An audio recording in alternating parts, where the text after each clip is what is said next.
Detective Ray Torres had seen it all in his 22 years on the force. From petty theft to serious crimes, he'd worked his way up from walking the beat to becoming the youngest police chief in Riverside County. At 45, he was respected by his officers and trusted by the community. What most people didn't know was that his success came from a deep understanding of people and their struggles, something he learned from watching his own parents overcome incredible challenges.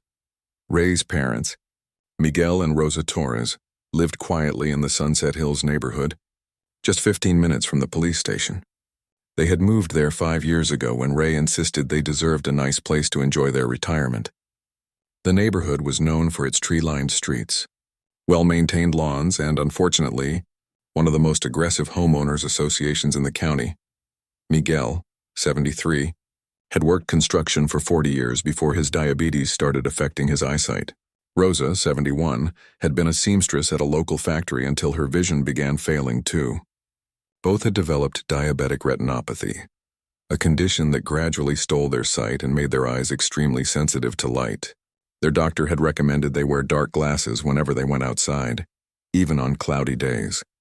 The couple had adapted to their new reality with remarkable grace. They learned to navigate their home by memory, helped each other with daily tasks, and maintained their independence as much as possible. Their favorite activity was their daily walk around the neighborhood. Every morning at 10 and every evening at 6, they would step out of their modest 2-story home, Miguel's hand gently guiding Rosa's elbow, and take a slow, careful walk around the block. These walks meant everything to them. They couldn't see the beautiful gardens or admire the architecture anymore, but they could feel the warm sun on their faces, hear the birds singing in the trees, and smell the flowers that bloomed in spring. Rosa would describe what she remembered seeing in past walks, and Miguel would add his own memories. It was their way of staying connected to the world and to each other. Ray visited his parents every Sunday for dinner, and they would tell him about their week, their walks, and the friendly neighbors they occasionally met. Mrs. Patterson from next door would wave and say hello. The young couple across the street, David and Lisa, would sometimes stop to chat about the weather. The elderly Mr. Kim, who lived at the corner, always asked how they were feeling. It seemed like they had found their place in this community, but not everyone in Sunset Hills was welcoming. The neighborhood was governed by a homeowners association that had strict rules about everything from lawn height to mailbox colors. Most residents followed the basic guidelines without much thought, but there was one person who took these rules very seriously. Brenda Walsh was a 48-year-old real estate agent who had appointed herself as the unofficial enforcer of the HOA rules. She had moved to Sunset Hills 3 years ago after her divorce, buying the largest house on Maple Street with money from her settlement. From day one, she made it clear that she intended to maintain the neighborhood's standards at any cost. Brenda carried a folder everywhere she went, filled with printed copies of the HOA bylaws, neighborhood covenants, and a notebook where she recorded what she called violations. Her neighbors had learned to avoid her morning power walks, during which she would measure grass heights, photograph crooked mailboxes, and document any cars parked on the street for more than 24 hours.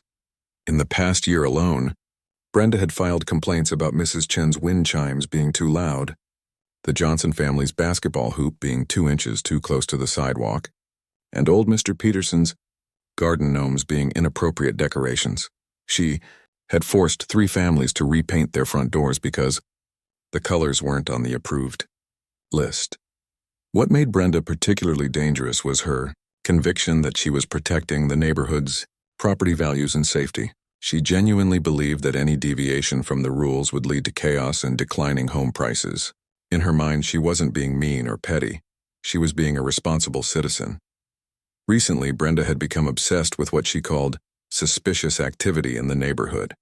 She had read online articles about home invasion crews who supposedly studied neighborhoods before striking. She started paying attention to anyone who seemed to be casing houses or walking around without an obvious purpose. This obsession had led her to start watching Miguel and Rosa with growing suspicion.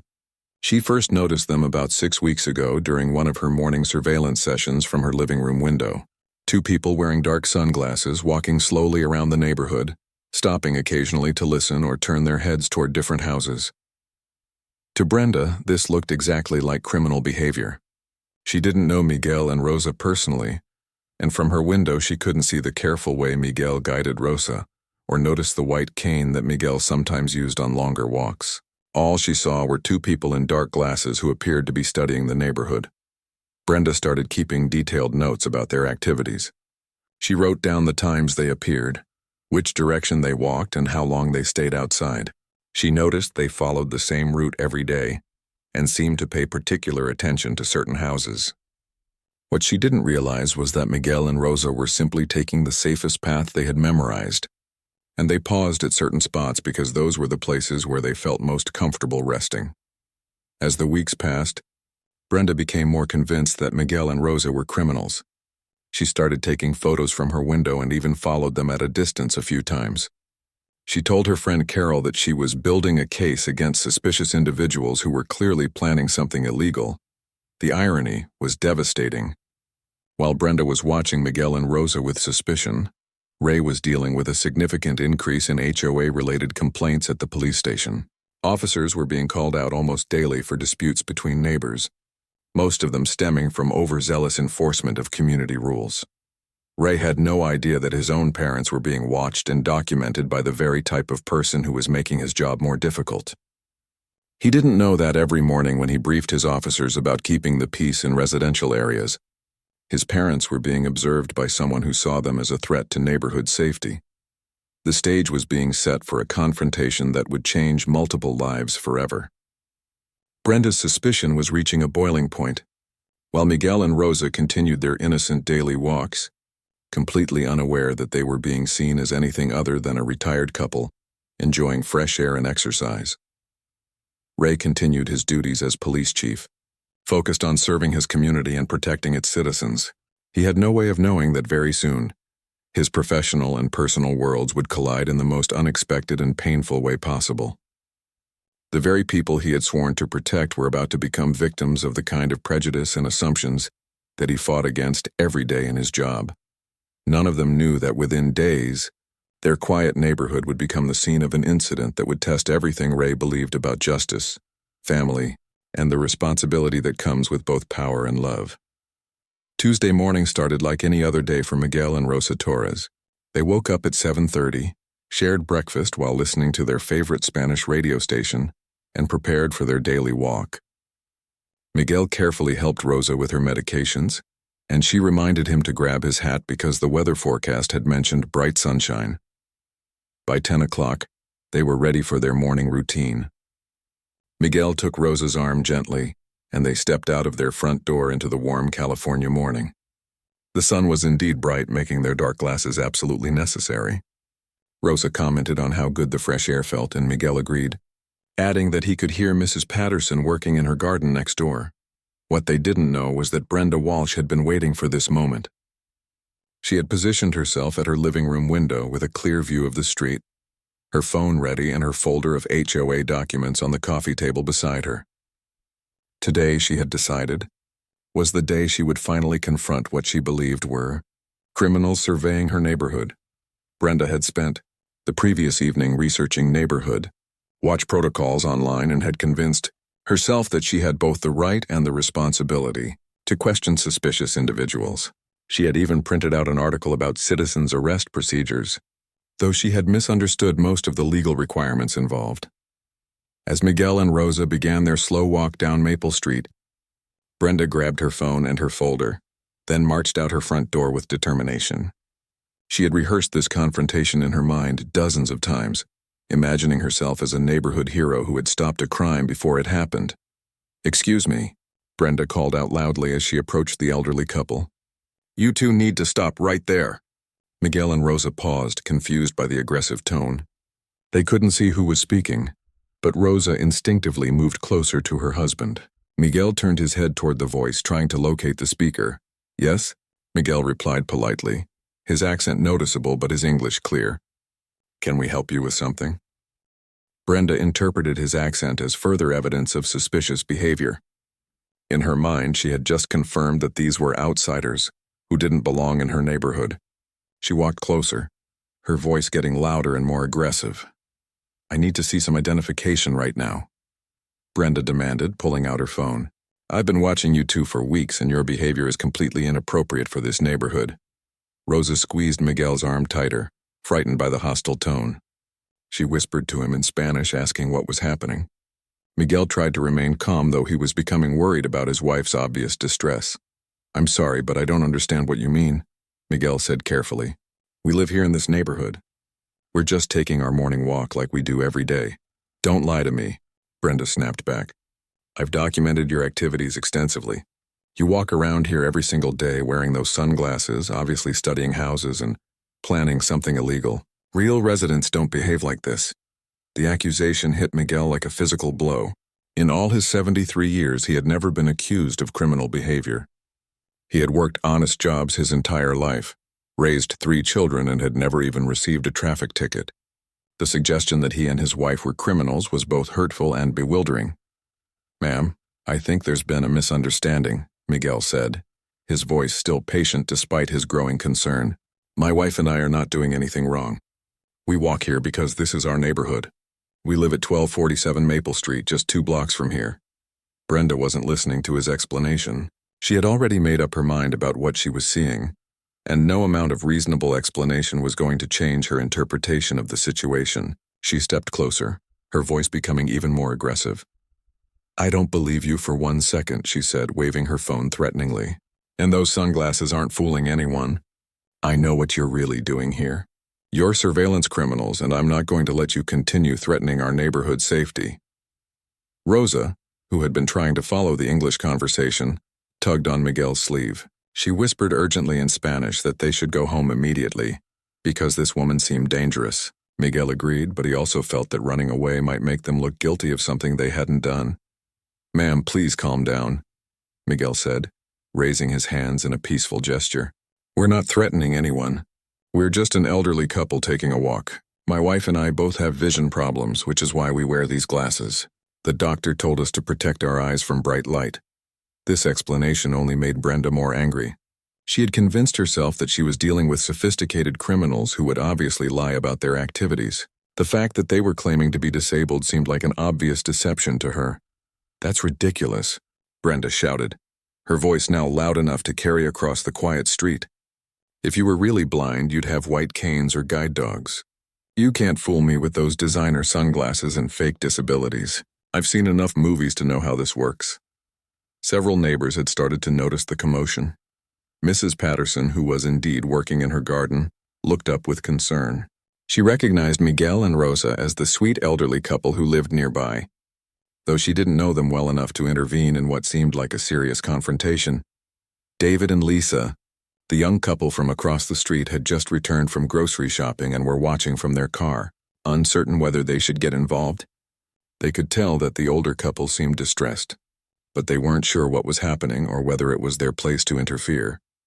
Brenda, feeling emboldened by what she interpreted as an audience of concerned neighbors, decided to escalate her confrontation. She pulled out her phone and started taking pictures of Miguel and Rosa, which frightened Rosa even more. "I'm documenting this entire encounter," Brenda announced loudly, "and I'm calling the police to report suspicious individuals who are refusing to cooperate with legitimate neighborhood security concerns." Miguel felt a surge of frustration and worry. His wife was clearly scared. They were being accused of crimes they hadn't committed, and now this woman was threatening to call the police on them. He tried one more time to defuse the situation reasonably. "Ma'am, please don't call the police unnecessarily," Miguel said. "We haven't done anything wrong. If you'd like to verify that we live here, we can show you our mail or our house keys. We just want to finish our walk and go home." But Brenda was beyond reason at this point. She had worked herself into a state of righteous anger, convinced that she was protecting her neighborhood from dangerous criminals who were trying to talk their way out of being caught. She started dialing 911, speaking loudly enough for everyone to hear. "Yes, I need police assistance immediately," she said into her phone. "I have 2 suspicious individuals in my neighborhood who are clearly conducting surveillance for criminal purposes. They're wearing disguises and refusing to provide proper identification." Rosa started crying quietly, overwhelmed by the hostility and confusion. She couldn't understand why a simple walk had turned into such a frightening encounter. Miguel put his arm around his wife protectively, trying to comfort her while also keeping track of where the aggressive woman was positioned. The irony of the situation was profound and heartbreaking. Brenda was calling the police to report Miguel and Rosa to their own son, completely unaware that she was about to set in motion a series of events that would expose her own prejudices and destroy her standing in the community she claimed to be protecting. Within minutes, patrol cars would be dispatched to handle what dispatch recorded as a suspicious persons call in the Sunset Hills neighborhood. Officers who knew Miguel and Rosa as the police chiefs, beloved parents would soon arrive to find them being harassed and threatened by a woman whose assumptions about strangers had led her to become the very kind of threat to neighborhood peace that she claimed to be fighting against.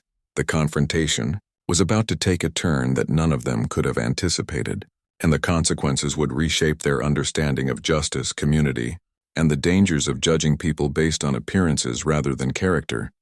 The situation on Maple Street was rapidly spiraling out of control. After Brenda finished her call to 911, she felt a surge of satisfaction, convinced that she had just prevented a major crime from occurring in her neighborhood. She put her phone away and turned back to Miguel and Rosa with renewed aggression, determined to keep them there until police arrived. "Don't even think about leaving," Brenda warned, pointing her finger at the elderly couple. "The police are on their way and you're going to answer for what you've been doing here." Miguel was struggling to understand how their peaceful morning walk had turned into this nightmare. His wife was visibly shaking beside him, and he could feel her grip tightening on his arm. He had dealt with difficult people throughout his life, but he had never encountered someone so determined to see evil where none existed. "Ma'am, please," Miguel tried again, his voice still calm despite his growing fear for Rosa's well-being. "We're not criminals. We're just an elderly couple who lives in this neighborhood. When the police arrive, they'll be able to confirm that we haven't done anything wrong." But Brenda wasn't interested in waiting for police to sort things out. She had convinced herself that she was dealing with master criminals who were probably planning to flee as soon as she turned her back. She moved closer to them, blocking their path back toward their house.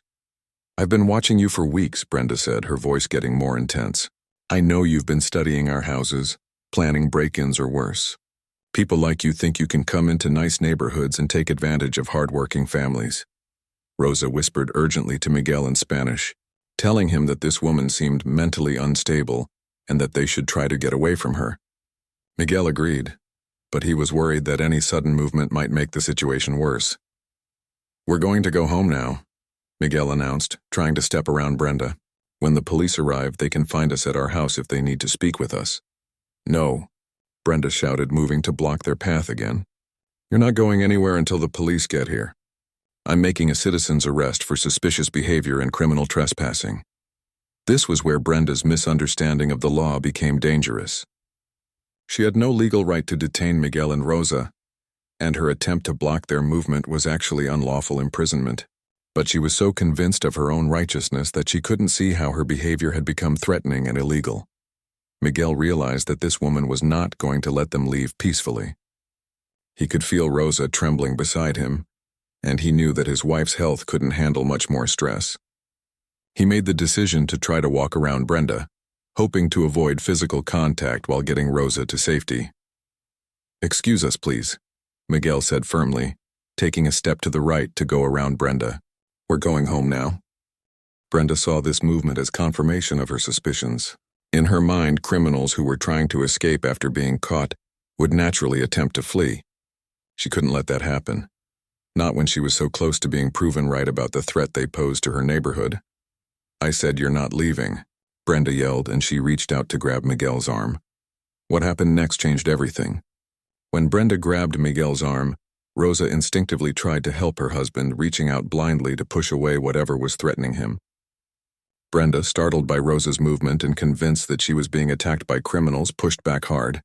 The push sent Rosa stumbling backward. Unable to see the uneven sidewalk behind her, she lost her balance completely and fell hard onto the concrete.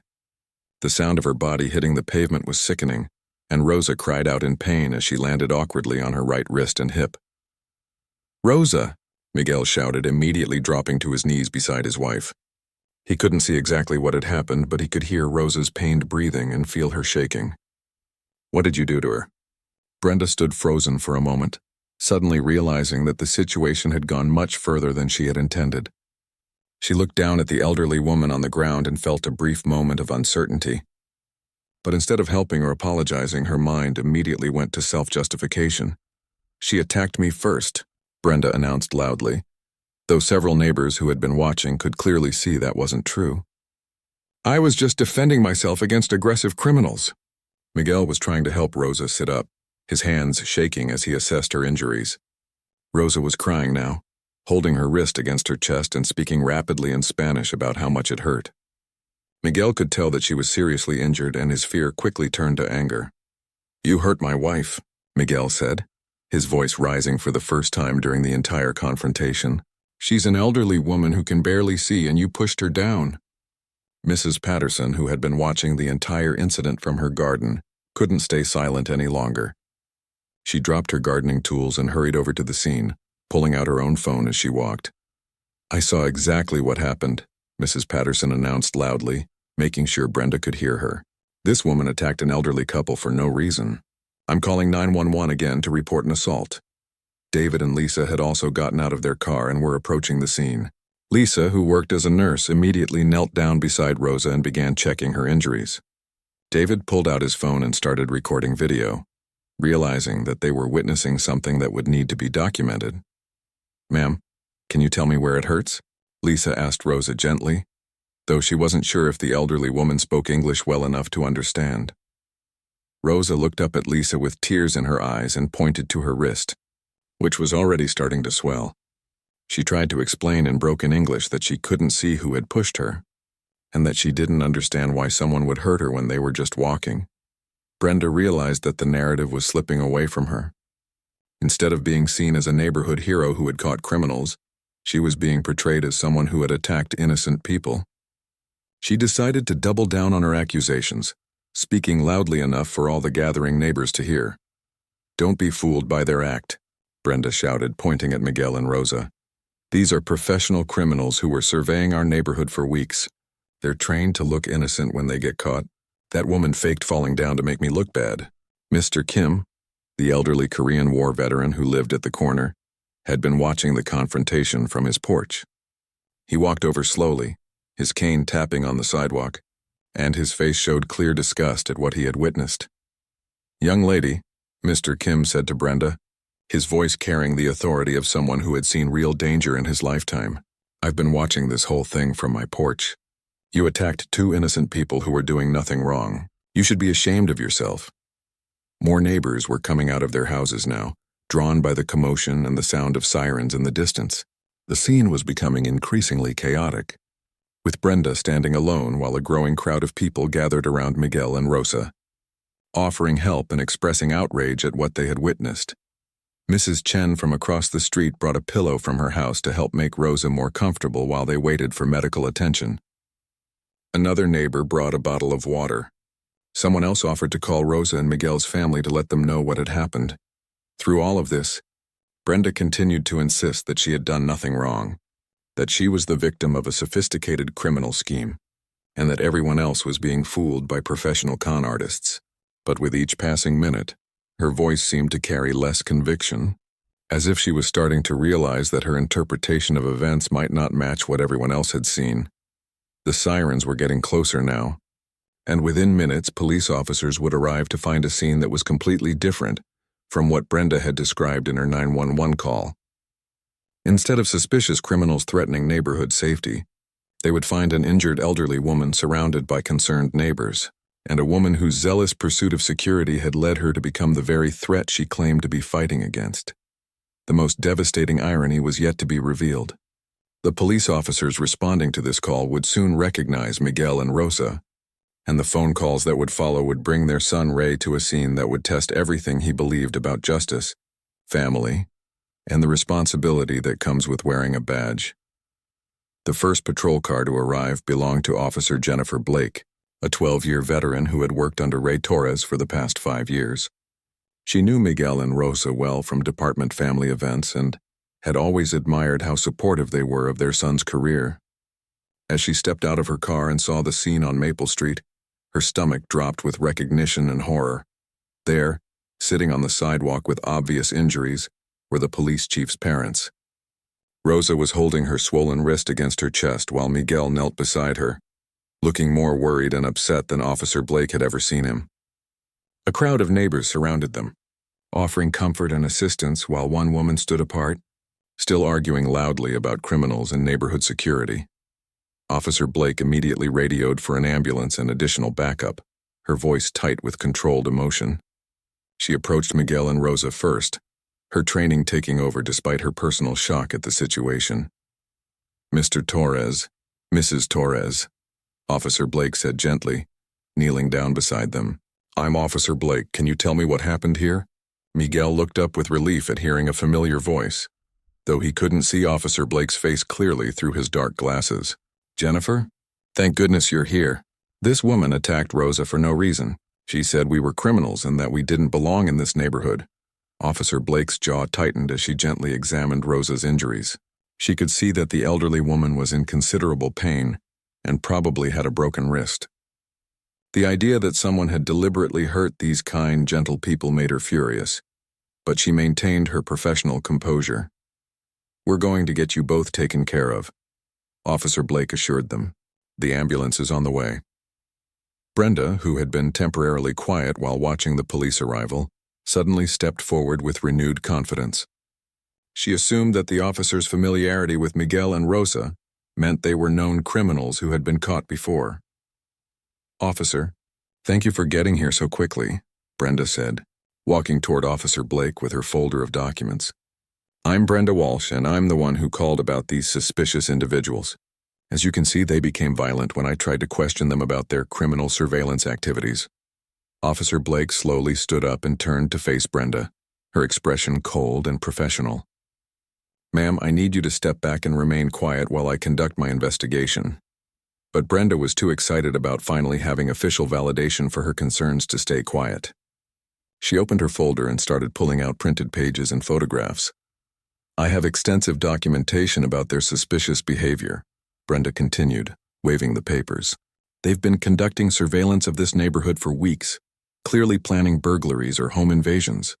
When I confronted them as any responsible citizen would do, they attacked me."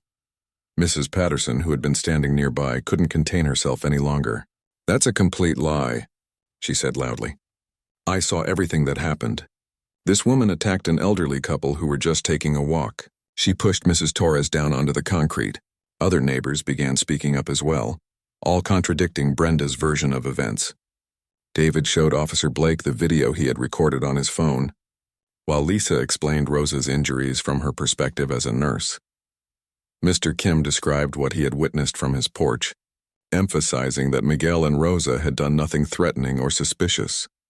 Brenda looked around at the neighbors with growing desperation, realizing that no one was supporting her story. She turned back to Officer Blake with increasing urgency. "Don't listen to them," Brenda pleaded.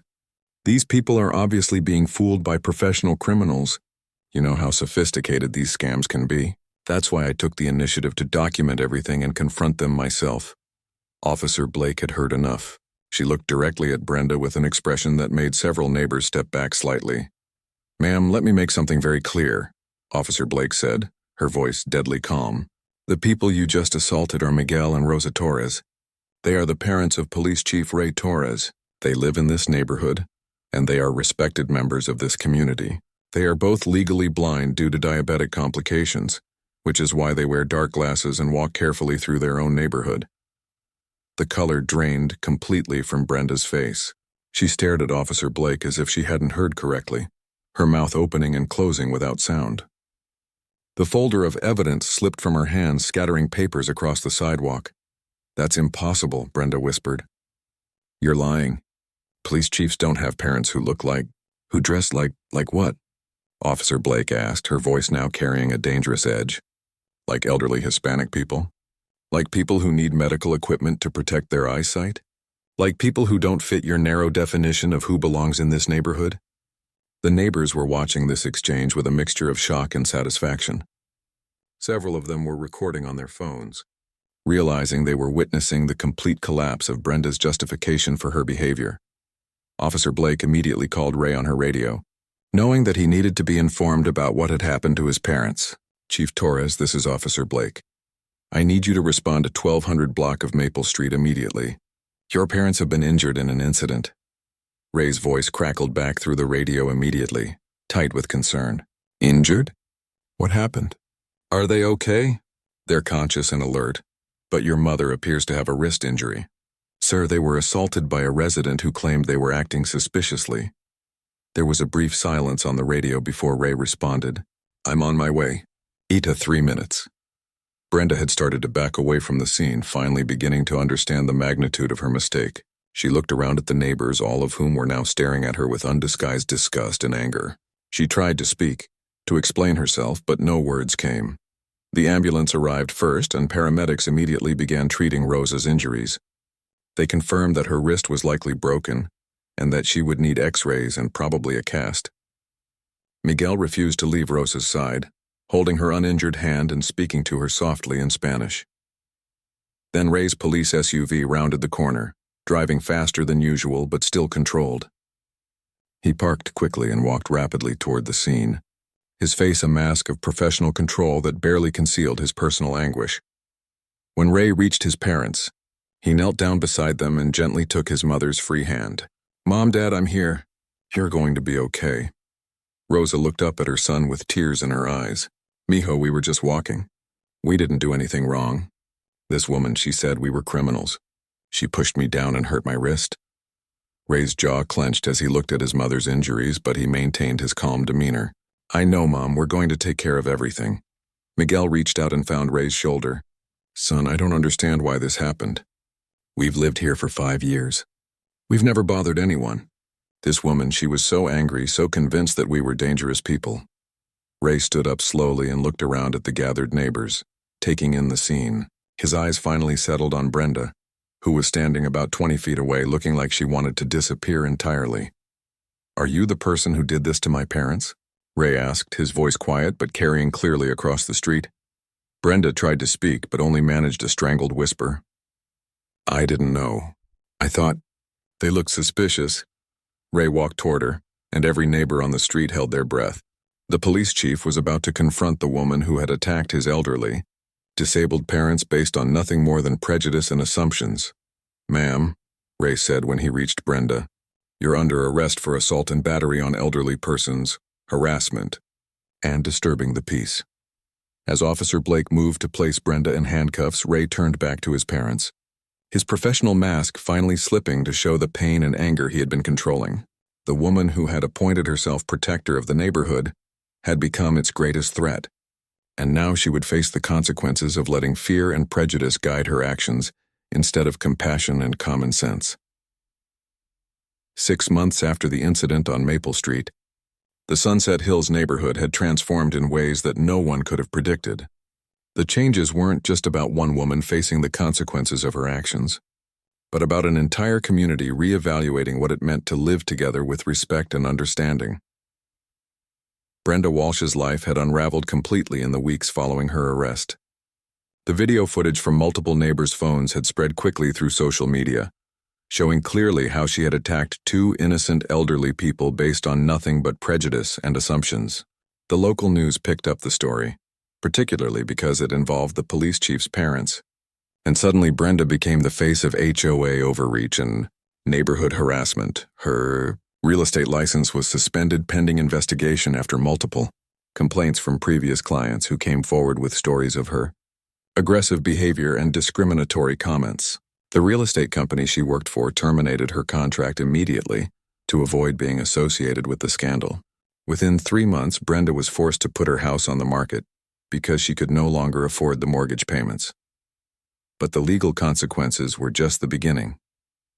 Ray had ensured that Brenda was charged with the maximum possible offenses under the law. She was convicted of assault and battery on elderly persons, which carried enhanced penalties due to the victim's age and disability status. She received 18 months probation, 200 hours of community service at a senior center, and was required to pay all of Miguel and Rosa's medical expenses. The judge in the case, who had seen too many instances of hate and prejudice in her courtroom, made sure that Brenda understood the severity of her actions. During sentencing, she told Brenda that her behavior represented everything that was wrong with communities that prioritized suspicion over compassion and assumptions over getting to know one's neighbors. Ray had struggled with the personal nature of the case from the moment he arrived at the scene. Seeing his parents hurt and frightened had tested every bit of his professional training and personal restraint. He knew that if he hadn't been a police officer, his response might have been very different. But his commitment to justice meant ensuring that the system worked properly, even when the victims were his own family. The hardest part for Ray was listening to his parents describe their fear and confusion during the attack. Miguel and Rosa had lived through discrimination before, but they had believed that their quiet retirement in a nice neighborhood would be free from such treatment. The incident had shaken their confidence and made them afraid to take their daily walks for several weeks. Ray made it his personal mission to help his parents feel safe in their neighborhood again. He arranged for officers to occasionally drive through the area during Miguel and Rosa's walking times, not as security, but simply as a visible reminder that they were protected and valued members of the community. He also connected them with neighborhood resources they hadn't known about, including a support group for elderly residents with vision problems. The most remarkable transformation came from the neighbors themselves. The incident had opened their eyes to how little they really knew about each other, and how easy it was for misunderstandings and prejudice to take root in the absence of genuine community connection. Mrs. Patterson, who had witnessed the entire attack, became Miguel and Rosa's closest friend in the neighborhood. She started bringing them fresh vegetables from her garden and learned basic Spanish phrases so she could communicate better with Rosa. She also organized a neighborhood welcome committee to ensure that new residents were properly introduced to existing neighbors instead of being viewed with suspicion. David and Lisa, the young couple who had recorded the incident, used their experience to start a neighborhood watch program that focused on helping residents rather than surveilling them. They created a phone tree for elderly neighbors who might need assistance with grocery shopping, medical appointments, or household maintenance. Their approach was based on care rather than suspicion. Mr. Kim, the elderly veteran who had defended Miguel and Rosa during the confrontation, became an unexpected leader in the community's transformation. He organized monthly coffee meetings where neighbors could share concerns and get to know each other better. He often told people that he had fought in wars to protect communities like theirs, and he wouldn't stand by while prejudice and fear destroyed what soldiers had died to preserve. The HOA itself underwent major changes as well. The board, embarrassed by how Brenda's actions had reflected on their community, implemented new policies that focused on building connections between neighbors rather than just enforcing rules. They created educational programs about disability awareness and cultural sensitivity, and they established clear guidelines about when and how residents should approach concerns about their neighbors. Miguel and Rosa gradually regained their confidence and resumed their daily walks. But now they were greeted by friendly voices calling out, "Good morning," and "How are you feeling today?" instead of suspicious stares from behind windows. Rosa's wrist healed completely, though she would always remember the fear she felt that morning when she couldn't understand why someone would want to hurt her. The couple became inadvertent symbols of resilience and grace in their community. They never expressed bitterness about what had happened to them, instead focusing on how grateful they were for the support they received afterward. They started attending the monthly coffee meetings, where Rosa would sometimes share recipes and Miguel would tell stories about his construction work and the various neighborhoods he had helped build throughout his career. Ray found that the incident, while personally painful, had actually strengthened his resolve to serve his community with fairness and compassion. He used the case as a teaching tool for his officers, emphasizing the importance of treating every citizen with dignity regardless of their appearance, accent, or economic status. He also implemented new training programs about implicit bias and community policing. The story spread beyond Sunset Hills and became a cautionary tale about the dangers of letting fear and assumptions guide community interactions. Ray was invited to speak at police academies and community organizations about the importance of building trust between law enforcement and diverse communities. He always emphasized that his parents' experience could have happened to anyone, and that protecting the vulnerable was everyone's responsibility. 1 year after the incident, the Sunset Hills neighborhood held its first annual community festival. Miguel and Rosa were honored as special guests, and they sat at a place of honor while their neighbors celebrated not just their recovery, but the transformation of their entire community, from one based on suspicion to one built on mutual support and understanding. Brenda Walsh had moved to a small apartment in another town, where she kept a low profile and avoided any involvement with neighborhood associations. The consequences of her actions had cost her not just money and legal trouble, but her reputation and her sense of self-righteousness. Whether she truly learned from the experience remained unclear, but she had certainly learned that actions based on prejudice and fear can destroy lives, including one's own. Ray continued to visit his parents every Sunday for dinner, and now those visits often included neighbors who had become genuine friends. The conversations around the dinner table were filled with laughter and stories instead of concerns about safety and acceptance. Miguel and Rosa had found their place in the community, not despite their differences, but because their neighbors had learned to see those differences as part of what made their neighborhood richer and more interesting. The transformation of Sunset Hills proved that even the most painful incidents can become catalysts for positive change when people choose to respond with empathy instead of defensiveness, and understanding instead of judgment. It showed that real community safety comes not from surveillance and suspicion, but from neighbors who care about each other's well-being and stand up for what's right when they see injustice occurring.